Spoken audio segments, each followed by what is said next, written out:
You're listening to The Briefing, first broadcast on the 27th of November 2025 on Monocle Radio.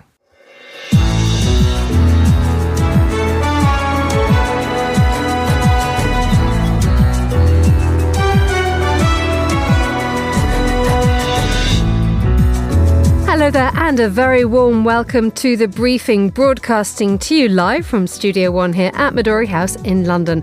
I'm Emma Nelson, and coming up on today's programme, Emmanuel Macron reintroduces military service. We'll explore what this means for France's young people and whether the French will agree to his plan. Also ahead in today's programme, there was incredible culture here for thousands and thousands of years, incredible things being achieved, but that story hasn't really been told. The man in charge of marketing Abu Dhabi's culture explains why its story is one worth telling.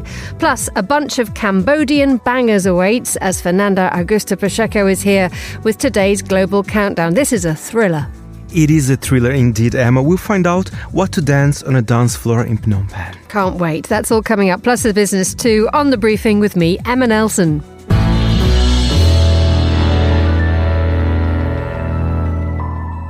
So from next year, the French military will select 3,000 young people as new recruits. They will be part of a new plan to reintroduce military service in France. And to tell us more, I'm joined by our Paris Bureau Chief in Roubaix-Chaumont, Simon Bouvier. Our Paris Bureau Chief. Very good afternoon to you, Simon. Bonjour, Emma. How are you? Very well, thank you. Just could you outline, though, what these plans are? Because this idea of selecting 3,000 young people, is this conscription, a return to that, or is this going to be voluntary? So Emma, rewinding a little bit, the last version of true military service in France ended nearly 30 years ago in 1997. But that old version, which was abolished by late President Jacques Chirac, was mandatory. It was conscription, mandatory for young men, that is. And since then, there's been a widely derided kind of defense and citizenship day that essentially consists in forcing some young people into an auditorium for a day and making them watch promotional films for the military. But now, starting next year in January, for the first class, which will be, as you said, in the summer, at the end of this still mandatory day, the 18-year-olds in attendance, male and female, will be asked if they are interested in serving for 10 months of military service on a voluntary basis. And this service that President Macron announced today will consist in 1 month of basic training and 9 months of being embedded in a unit of the French military that is operational on French territory. And the 10 months time period, Emma, is designed to kind of be a gap year for those who are interested so that they could pursue their studies afterwards and make it kind of compatible with the timetables that young people will have in mind as they consider whether they're interested in volunteering or not. Now, many people are saying that this is a direct response to the ongoing threat from Russia as it continues its full-scale invasion of Ukraine. Is this the main aim behind it, for Macron to bolster French forces and remilitarize Europe? Yes, he did not. He went out of his way, Emma, not to cite a particular enemy, but the elephant or maybe the big brown bear in the room is definitely Russia and the return of conventional, warfare on the continent, essentially. So I don't think it's we need to be ready to go there now. In fact, there was a bit of a controversy over the past week or so in France over a comment that the army chief of staff made in front of a group of mayors, saying that France would be at risk if we're not willing to lose our children. That was interpreted by some as warmongering and meaning that we should be sending young people over to battlefields like Ukraine, and by extension that the youth that decide to volunteer for this military service might be sent abroad. President Macron put an end to all of that speculation. He insisted that all of these young people who decide to volunteer would be deployed within French borders, where there will be a real need to step up the kind of reservoir of people who are available to fight conventional warfare in the long run, even as a dissuasion more than really a kind of battle-ready force immediately. The idea is that by 2035, 50,000 young people a year will be able to participate. And indeed, is the military ready for this? Well, I think they're not only ready, I think they're enthusiastic. There was huge resistance, or there would have been huge resistance to a return of conscription, so mandatory service for all, because the logistics of that, considering how huge of a group it is to put every kind of 18-year-old in France doing the same thing at the same time, or roughly kind of spaced out. The logistics of that are just mind-boggling and would have been a distraction from their professional objectives. Since the 90s, France has been a 100% professional military. But this is different because you're going to have young people who are motivated and who are going to be integrated directly into their activities.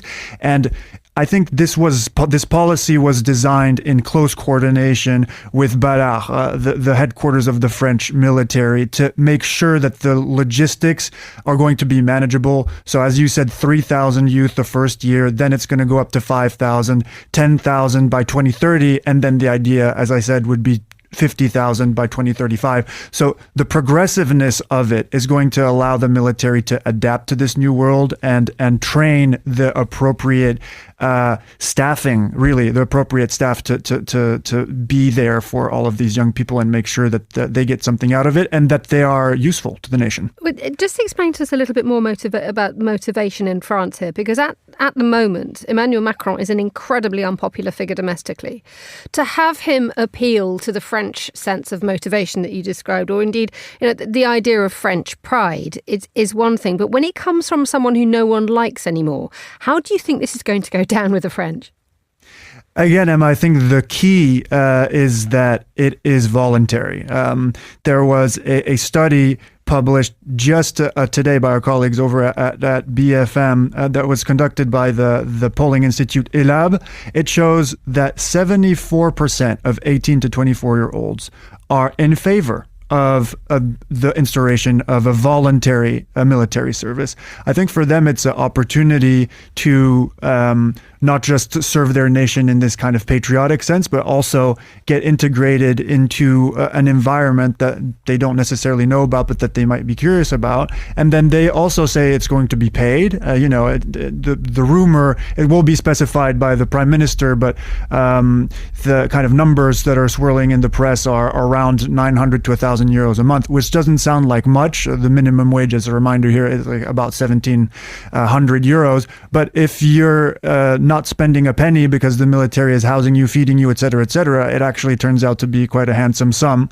And also, they will have the support of the military to find a job. If they have already been accepted to a university, they will be able to defer that acceptance to the following year if they wish to serve. So they really thought about the details here. It's not a kind of classic Macron grandstanding gesture to try and seem tough. It really looks from the details like this has been thought through and it has been designed hand in hand with the military itself to serve an operational purpose. Simon Bouvier at Roubaix-Chaumont in Paris, thank you so much for joining us down the line. The time here in London is 8 minutes past midday. You're listening to The Briefing with me, Emma Nelson. A look now at the day's other news headlines. Here's Hassan Anderson.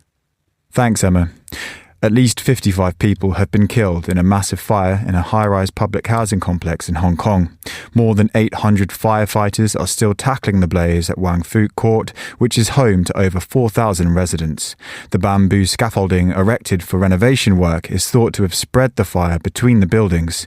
3 construction company executives have been arrested on suspicion of manslaughter. The United States has suspended immigration requests from Afghans following the shooting of 2 National Guard soldiers near the White House by an Afghan man. The suspect of Wednesday's shooting is said to have arrived in the US from Afghanistan in September 2021. The 2 National Guard members remain in hospital, critically injured.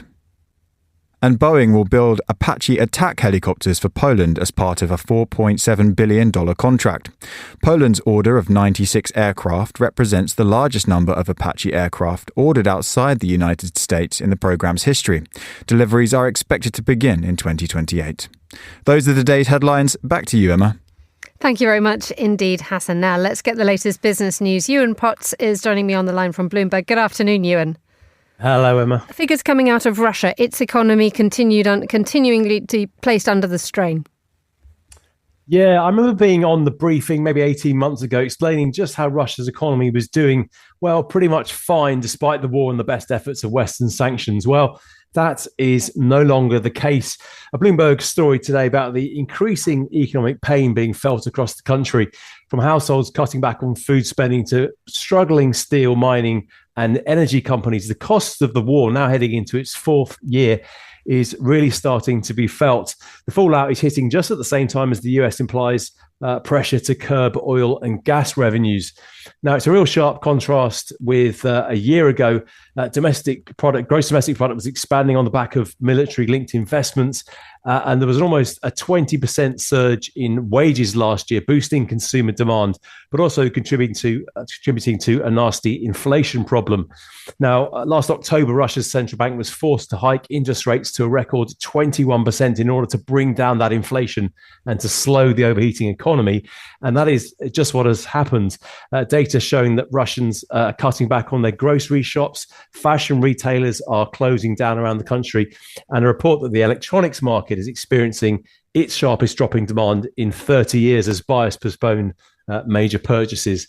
It should be said that the hit to the Russian economy is nothing compared to the economic catastrophe which Ukraine has been facing, but it's certainly the case that ordinary Russians are very aware these days of the costs of the ongoing war. How much is the incredible amount of work that's being done at the moment to try to reach a ceasefire? Because that relationship between Moscow and the rest of the world, and Moscow and the United States in particular, it changes an awful lot, but it also, as a result, has direct economic impact. Yeah, it absolutely does. And I think one of the fascinating things about all of this is, you remember when all those sanctions were put in place on the Russian economy 4 years ago, we thought we in the West thought we were really going to crush Russia's economy. The sanctions, were pretty strict. And really, the economy managed to survive just fine. I think a lot of that is because Russian oil and gas has still managed to reach a lot of markets. Some of the gas is still leaking into the European market. And we know that India and China in particular have been very happy to buy up Russian gas, which is sold at a discount to Russian oil, I should say, which is sold at a discount to oil from other parts of the world. So the economy has still been benefiting from those energy exports. Now, whether the new measures by the US can actually clamp down on that remains to be seen. But it's certainly true that the Trump administration is keen to attempt to use that leverage to push Putin into making a deal. But whether a deal happens or not, I mean, your guess is as good as mine on that. Ewan, let's move on to here in the United Kingdom and to Canary Wharf in particular, a location which was scraped out post-COVID, and everybody assumed that no one would ever go back to the office. But this is now no longer the case. There is a huge influx of workers once again, and those great names from Canary Wharf are now recognising this, and JP Morgan is one of them, isn't it? Yeah, after months of endless speculation, we finally got the details of the UK government's budget yesterday. Unfortunately for the Chancellor, we got the details about an hour before her budget speech, after that rather nasty boo-boo by the official budget forecasting body. Rachel Reeves did not look happy about that, but there was some more cheering news for her today. America's biggest bank is committing to building a huge new London headquarters in Canary Wharf, as you mentioned, in the east of the city. Now, it's going to be 3 million square feet. It'll be the biggest office in the country by some distance. Just to put that number into perspective, because it's a little bit meaningless, if you picture one of those enormous supermarkets that sells everything, groceries, electronics, clothes, one of the really, really big ones on the edge of town where you can barely see the edge of the shop floor, that's about 100,000 square feet. So this building will be 30 times that size. So imagine 30 of those floors on top of one another. So this is going to be a big building. This is being driven in part by JP Morgan's policy on returning to the office. The boss, JP Morgan, there has been a real staunch advocate for people going into the office. Most staff at JP Morgan are mandated to be in every single day of the week. Working from home, no longer a thing for JP Morgan. And as well as being a vote of confidence in the UK, it's also a boost for Canary Wharf as a district. And we reported earlier this week that the number of visitors travelling to the East London area by rail and tube has now topped pre-pandemic levels. And it's actually rebounded better than central London. Public transport arrivals are at 105% of pre-pandemic levels. And that compares with about 90% in the historic City of London district, where Bloomberg is based, and actually less than 85% in the West End, well known for its museums, shopping, and of course, Monocle's headquarters. Ewan Potts, Bloomberg reporter, thank you as ever for joining us on The Briefing. You're with Monocle Radio.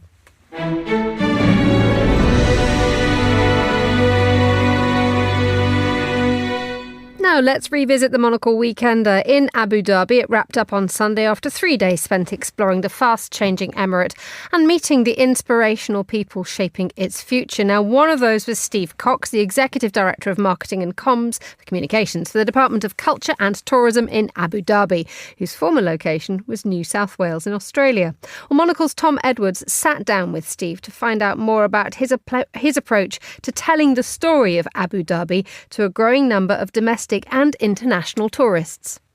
What's really remarkable here is it's a really long-term vision, delivered at pace.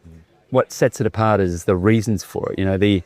We're here in beautiful Saadiyat region today, on the island, Saadiyat Cultural District we've been visiting over the last couple of days. The incredible architectural pieces, but the reason why they are there is really to make it a better place for the people that live in Abu Dhabi, and particularly for children, to give them exposure to the world's best culture and experiences at the Natural History Museum. That will be a success when kids from Abu Dhabi walk in there and go, wow, I want to become a scientist, or I want to become that next thing, or learning about the history of the UAE through the Zayed National Museum. And that story beyond back to sort of the founding of Abu Dhabi, which is 54 years old now, or coming up to that. But before that, there was incredible culture here for thousands and thousands of years, incredible things being achieved, but that story hasn't really been told either at a domestic level. So to share the story with the people that live here, I think is incredible. And it is completely arresting as you walk around, certainly Saadiyat, the scale, not just of what's happening, but the scale of the ambition, that is almost palpable. It's not an abstract idea.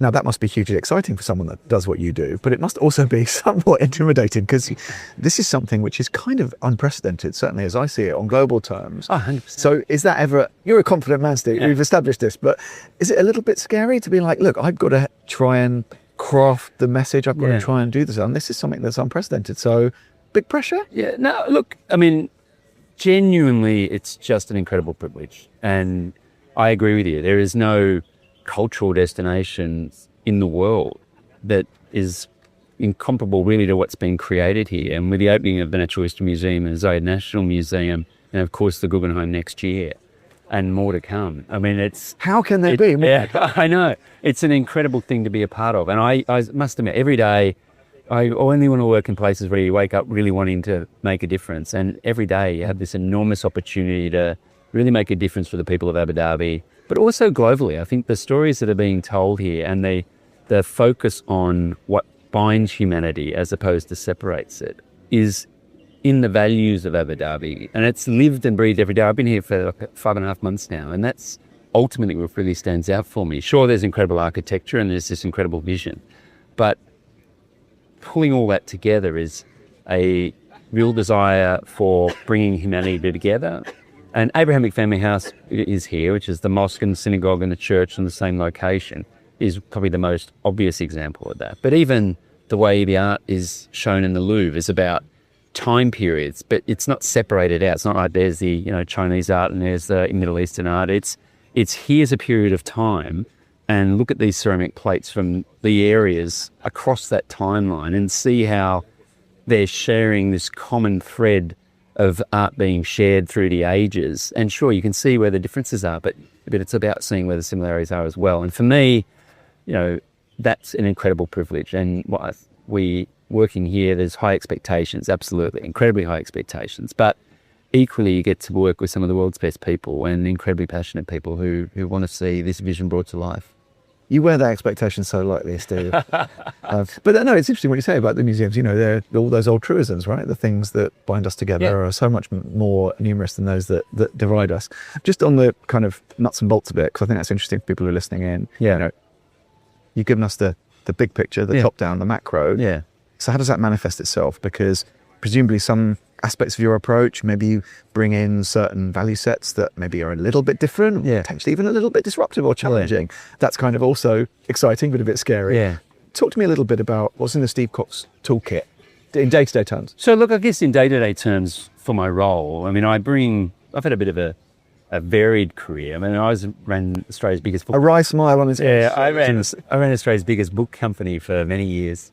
It was the largest at the time, the Dymocks Book Group. So I was always in retail, and then I transitioned into being the CEO of Destination New South Wales. So I guess what I do bring is I'm not a purebred marketer. I haven't come from an agency and then became a CMO. I bring in a pretty good knowledge of the overall visitor economy ecosystem, what makes it work from a brand and awareness perspective, but also from a visitor experience perspective, but also through the really important supply chain pieces like aviation, route selection, which markets, what's the propensity of those markets to travel, how much should we invest in each of those markets to get the best return, what sort of accommodation do we need, what are our projections. So I think probably that's what I bring, is a broad view of the industry as a whole and a very commercial view and a very customer-centric view, or in this case, a visitor-centric view. And I think that's been appreciated so far. And certainly for me, it's a wonderful experience and something that I feel incredibly fortunate to be a part of. That was Steve Cox, Executive Director of Marketing and Communications for the Department of Culture and Tourism in Abu Dhabi. He was talking to Tom Edwards at Monocle's Weekender last weekend. You're listening to The Briefing.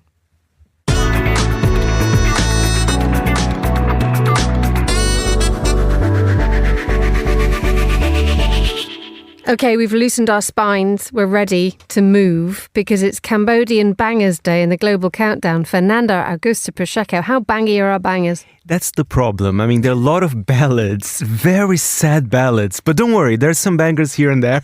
I mean, I think we kind of lied at the top of the show. But listen. We don't want to disappoint the listener. Exactly. But don't worry. Thank you for managing our expectations. Thank you for turning down the water pressure just a little bit. I mean, just look at the title of the number 5 song. I'm tired.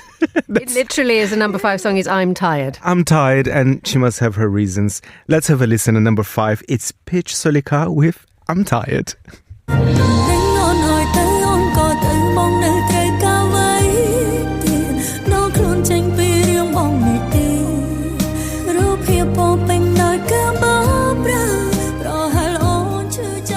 We're swaying like a pair of Muppets. They do like their ballads in Cambodia. That's one thing I can tell you. And it was very hard finding information about Pitch Solika, but I have 2 information. Wonder why? Well, perhaps, yeah. She's not that famous outside Cambodia, I have to say. She's a sunset lover. And her favorite... Really? She is. And she's a sunset lover, or she's a lover of sunsets? Or is she a lover at sunset? She said she's a sunset lover. I'm copying from her Instagram Okay, page. so we don't actually know what a sunset lover is. If you're listening to this pitch, please email us. Her favorite food, very basic. It's sushi and bacon. At the same... Not at the same time. I think I'm very much hoping... Surf and turf. Surf and turf, yeah. But I'm hoping it's in different occasions. Having said that, she's a big star. Sushi before, bacon after, clearly. After her sunset. I forgot. Another detail, she's a philanthropist as well and an entrepreneur. In which case she is wonderful and we love you very much Exactly. indeed, Pitch. Okay, what were your verdict on Pitch's song? Listen, it is quite nice. I think she has a beautiful voice. We can't deny that. But I think I would like to see a little bit more move. Okay. If you know what I mean. Yes. Do better next time, Pitch. Number 4. Now this is... bananas. It is bananas, but quite sad at the same time because it is another very famous singer in Cambodia, Tana NYCN Rocky. And in the video, he's kind of riding around his bike, but he's not looking properly at the He's traffic. not sitting up straight on his bicycle. He's very depressed. He's really, but the song is. So the lyric, just before we go listen to this thing, I wonder whether it's more helpful for us all to hear what he's actually singing, because it is quite mad. It's quite mad. I think he's probably been cheated on or something have happened Angry in his relationship. He's very angry, and I think he's perhaps drinking a little bit too much. And he's smoking. He's smoking as well. He does say he's an extreme alcoholic in this track. I mean... Maybe not when he's on the moped. Or maybe that's why he's not sitting properly on it. That's the whole point. Okay. And he's also giving a warning to anybody who wants to sort of hook up with him. Just to let you know, he's literally a disaster. I'm a mess right now. He's a mess. We all have those days. We do. And number 4, it's Tana NYCN Raki with Brother.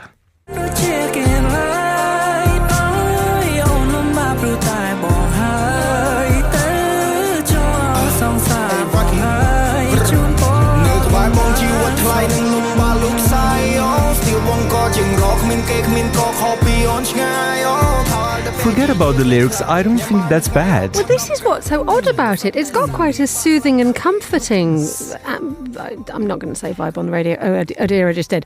But it feels nice and warm and upbeat. And then when you read the lyrics that this man is saying, just don't come near me with a barge pole. I'm an extreme alcoholic. I'm an extreme alcoholic. That doesn't sound like the music of an extreme alcoholic. But I have some more positive news about Tenna. He is, I found out, the poster boy for Cambodia Cola. Fizz up the flavor of joy. So he does have a joyful side to him. And that's all I can say. And he's dry. Great. Yes. Number 3. Now, we need to talk about number 3. You kept telling me this morning before we came on air, number 3. And so I looked at it. And I've watched the video, ladies and gentlemen. I recommend you all go and do it because it looks like there's a group of teenagers who've spent an awful lot on their haircuts and have not spent very much on the video. It sort of has the vibe of a kind of a holiday inn in I don't know, Cobham in Surrey or somewhere where they've hired the room for a couple of hours, have a couple of cameras and gave it a bash. Yes, that's exactly it. I mean, you named it, but I was surprised because I thought you were going to like this track because, okay, the imagery is quite interesting, very teenage-like. Super. But there's something old school hip-hop about it, some really Miami bass from the 80s, which we do like. But maybe let's give it a chance to MC Say with Cambo Cypher. I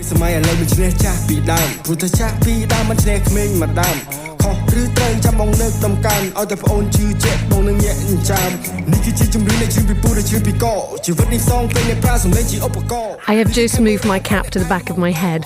That we can dance to, right? Yes. If we were perhaps a little bit tipsy, but you know. We're going to be like tenor. We're on the happy fizzy colas now. Exactly. Nice. Because, I mean, frankly, they all look about 12 anyway in this room. Apologies if you are part of that band. You're obviously sensible grown-ups. But they're very young, aren't they? And one thing I can tell you, in Cambodia, they do have a strong hip-hop scene. So this rapper, he's from the CG Movement, which is a massive label in Cambodia as well. So if you're interested in hearing more hip-hop artists from the country, have a look at the CG Movement page. I really will do. Number 2. Number 2, we're back to the ballads. And by the way, his name is confusing. Nothing to do with Christmas, okay? His name is Dan Santa, but no Santa Claus. Forget about that. The song is If You Can Do It. Let's have a listen.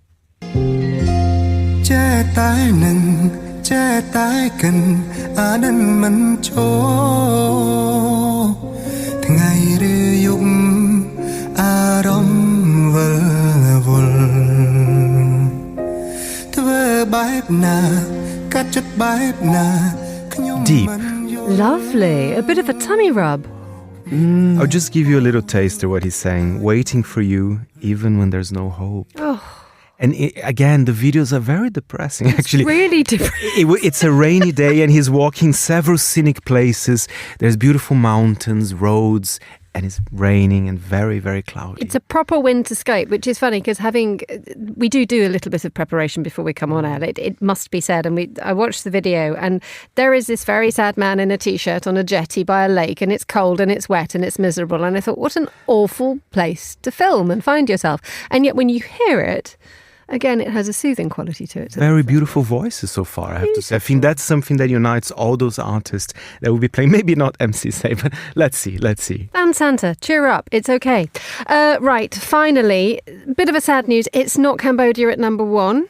But we cannot avoid. They are the K-pop group of the moment. I think it's a very fun track. We need a dose of kind of electropop in these charts. Always. It is Baby Monster with Psycho.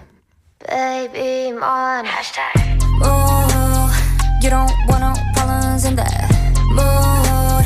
나는 너무 많이 많아. Oh, 빈술대가 열한 예쁜. Oh, hashtag. It has every K-pop trope in it. It has I'm a devil monster. I dash like a cheetah. I dash like everybody. Who doesn't, right? So we all dash like a yes. cheetah. And it makes you dash like a cheetah. And they all look a bit like Ariana Grande. Exactly. Well, and you know what? In my opinion of K-pop, I do think not all is good, but I think this track's fun. This is your Cambodian banger. Exactly. This is great. I promised we were going to dance to the dance floors of Phnom Penh. Thank you so much. Fernando Augusto Pacheco, Monocle's senior correspondent and the man in charge of the Global Countdown. You're listening to The Briefing, and that's all the time we have for today's programme. The warmest of thanks to all my guests and to the producer Hassan Anderson. Our researcher was Joanna Mosa and our studio manager was Christy O'Grady. The Briefing's back tomorrow at the same time, but for now, from me, Emma Nelson, goodbye. Thank you very much for listening.